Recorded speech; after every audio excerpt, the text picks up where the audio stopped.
रखो, जब तक सियासत में तुम्हारी आवाज नहीं होगी, जब तक राजनीति में तुम्हारी पहचान नहीं होगी, तुम्हारे ख्वाब अधूरे रह जाएंगे। जिस दिन तुम्हारी एक सियासी ताकत होगी, तुम्हारी सियासी पहचान होगी, और ये कब पैदा होगा? जब आप मुत्तहिद होंगे, और मुत्तहिद होंगे तो हम सब अपने ख्वाबों को पूरा करेंगे।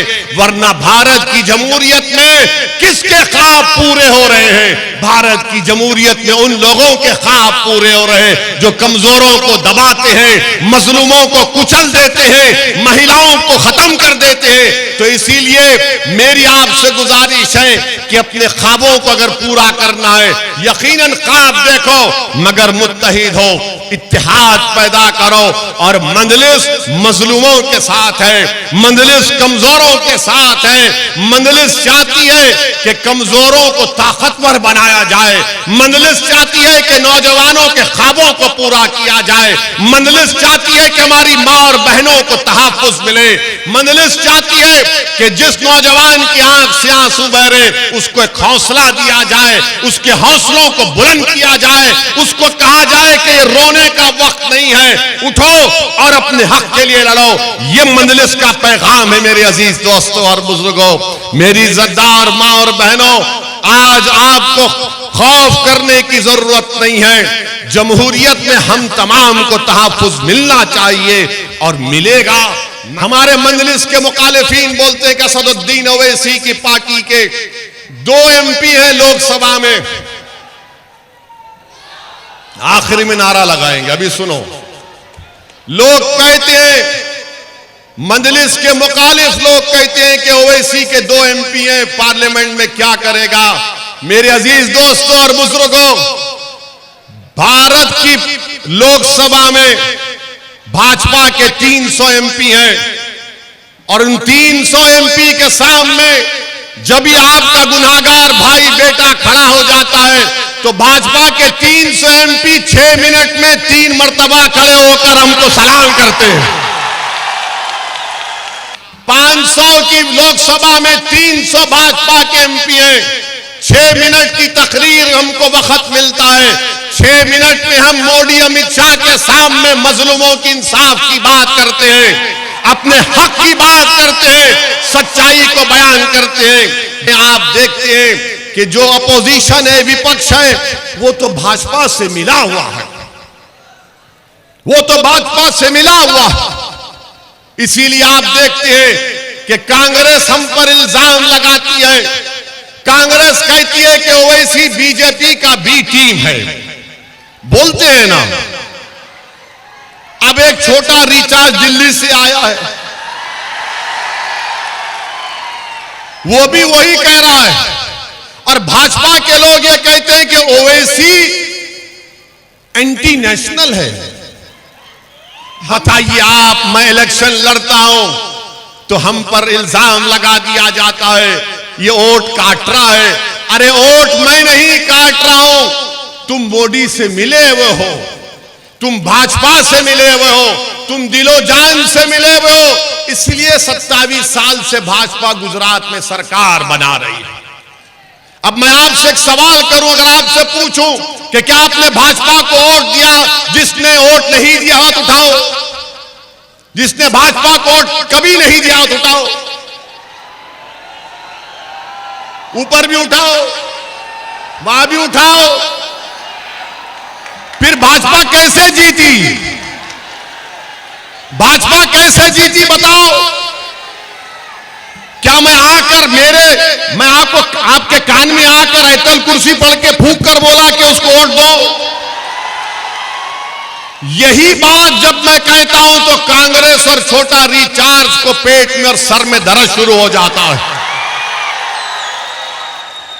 तो मालूम हुआ कि ये सब अंदर से मिले हुए हैं, ये सब अंदर से मिले हुए। और उसकी और एक मिसाल, क्या कांग्रेस के 12 या 15 MLA बीजेपी में नहीं चले गए? जीते कांग्रेस के नाम पर। आपने वोट दिया भाजपा के खिलाफ, वो चुनाव जीतकर मोदी के गोद में बैठकर चाय पी रहे हैं। आज कांग्रेस हमको गाली देती है, आज भाजपा हमको गाली देती है। तो मालूम हुआ ये दोनों के लिए दर्द सर ओवैसी बन चुका है। मेरे अजीज दोस्तों और बुजुर्गों, ये कांग्रेस पार्टी से पूछिए, जुलाई 2019 में जब अमित शाह ने बहैसियत home minister unlawful activities prevention act का तरमीम अमेंडमेंट का कानून लाया, तो क्या कांग्रेस ने अमित शाह की सपोर्ट नहीं की लोकसभा में? यही कांग्रेस पार्टी ने अमित शाह के लाए हुए अमेंडमेंट कानून की तायीद की। और वो कानून क्या बोलता है कि दिल्ली में बैठा हुआ एक एनआईए का इंस्पेक्टर सूरत में बैठे हुए किसी भी एक शख्स को टेररिस्ट घोषित कर दे सकता है बगैर कोर्ट के फैसले के। और कांग्रेस ने उसकी सपोर्ट की।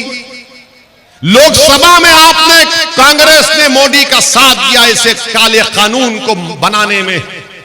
क्या ये जो दिल्ली से आया है छोटा रिचार्ज, उसकी पार्टी ने साथ नहीं दिया? उसने साथ दिया।